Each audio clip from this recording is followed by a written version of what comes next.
Okay. What, do you have any anger stories? No, but I'm going to put you on the spot. Okay, go for it. You and Roger are about to take a trip, and you're going to see some things that could trigger all sorts of emotion. Yeah. What are your thoughts? Just tell us a little bit about that and what your thoughts are. Well, okay, so we're going to Nicaragua. So how come? Luxury vacation? Yes, exactly, because that's our hotspot. Actually, I would pay not to go to the heat. I'll be honest with you, I do not like the heat. But what's going on is Compassion International and I have been talking. We have a sponsor child in Nicaragua, and we've been talking about me doing some speaking on Compassion's behalf. And I love their organization. I love what they do. I love how they use their money. I just absolutely love it. And so I was on the phone with them, and they said, "Where's your sponsor child?" I said, "Oh, he's in Nicaragua." And they said, "Oh, hey, what are you doing November 3rd through 7th? Now, mind you, this was like October 1st that we're having this discussion. I'm like, well, I don't have anything right now. I mean, I'm working. And they said, would you like to go to Nicaragua and meet your compassion child, Roger, his name's Roger, who's also my husband's name. Yeah. And my first instinct is, no, I don't want to go. Are you kidding? And then I have to think, well, this is where, like my perfectionism was going crazy. I need to lose more weight before I go. Aww. I need to, I need to do all these things, and the timing isn't good. Blah blah blah. It's all excuses to not do what God has called me to do. So I said, let me pray about it and talk to my husband. Do all the Jesus-y things. And so I thought, and Roger didn't want to go. We've both had some not great experiences with international travel, but Roger's braver choice was, I don't naturally want to go, but I don't want you to go without me because I want to be there to protect you.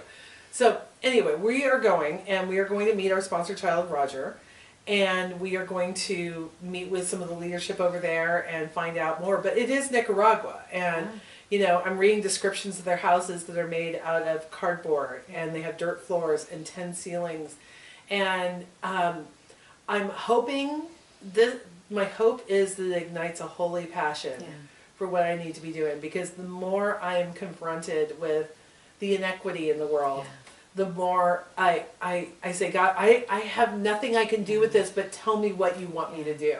So I think there will be some anger, but I think hopefully there's going to be a lot of hope. Yeah. And I hope that it jars me enough to make some big changes in my life so that we can do more to support.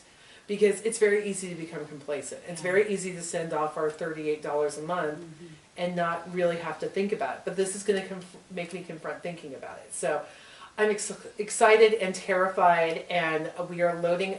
We've been to REI twice now to get different kinds of bug spray. That's one of my fears, is because when I was in Japan, I had such severe bug bites, I had to be hospitalized. Wow. And so, but I also now, God knows about the bugs.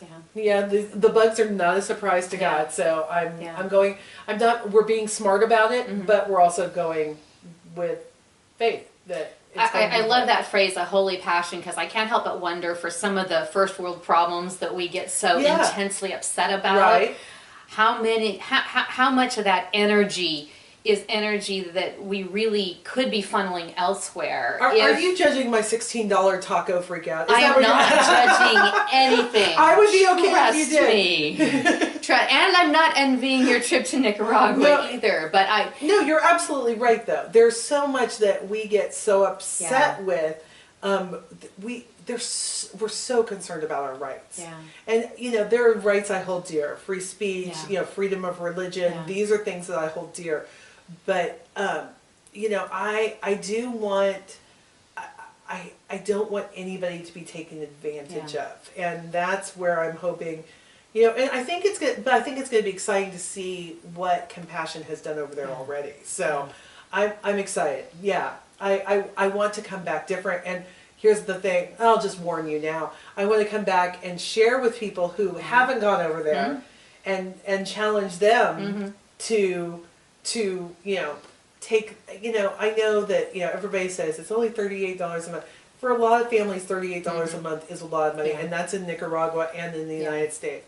But the question is, we believe in God. So what does that make me do differently in my life? Yeah.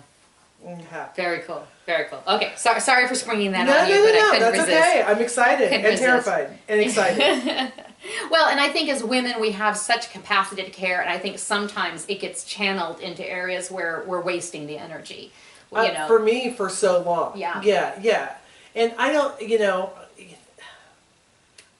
I know, recently there have been some articles that, women's ministry shouldn't be about tea parties and things like that.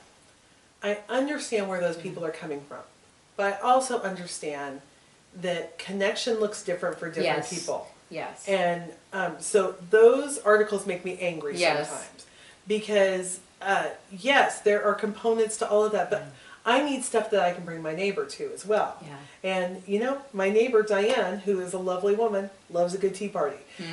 But also, I want to be involved in competitive. I think it looks so different for so many people that I hate when we're bashing each other over the head about what things are supposed to look like. Yeah. That makes me angry. Yeah. Okay, I'll be honest. That makes me angry. Yeah. Well, and I think that's one of the things that has been a surprise to both of us since writing the book is that we didn't realize that braver living looks so different for different people. Yeah. And so for one woman, it may be putting on the perfect tea party at church, and for somebody else, it might be going overseas. And both of those may be braver living choices because they're both following what God has called them to do. I think as women, somehow we've gotten the notion that, okay, if it's God's leading, it'll all look the same. Right. And it just doesn't. And I know when a woman comes to me with a problem, it is so tempting to tell her what worked for me. Yeah, yeah. And I'm not saying there's anything wrong with that, but then to expect that what worked for me will work for her when she's a totally different person with completely different experiences and God is working on her heart totally differently than he's working on mine. Yeah. I wrote about all these experiences that we had that have really tested the perfect living thing. But I have to say, decorating that's the thing that has changed my perspective on really about understanding that perfect doesn't get you happy. Yeah. I know that's such a silly little thing. Oh. But, when I come downstairs every single day and I see these curtains and they make me smile and I see the knobs on the drawer pulls and I'm just like, none of it's perfect. You know what my natural tendency is here? To point out all the problems, because I want you to know, I already see it. But, I want you to know, I already see that it's not perfect. Yeah. But I'm resisting doing that. I'm impressed. Yes.